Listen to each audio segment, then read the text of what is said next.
नमस्कार.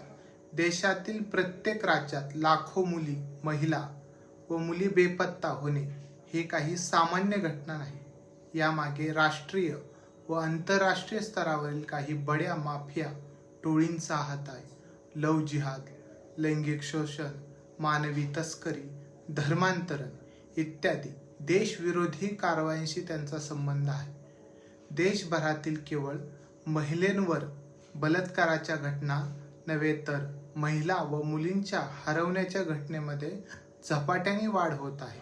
National crime ब्युरोच्या अहवालानुसार दररोज 345 मुली बेपत्ता होतात. त्यापैकी 117 अपहरण, 172 मुलींचा शोध लागत नाही आणि सुमारे 3 मुली तस्करांच्या बळी ठरतात.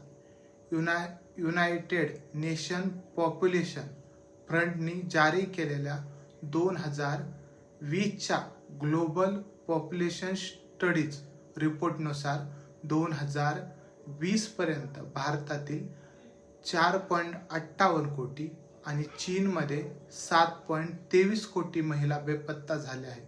एवढ्या मोठ्या संख्येने मुली आणि महिला कुठे गेल्या आणि त्याचे काय झाले याबाबत कोणालाही माहिती नाही.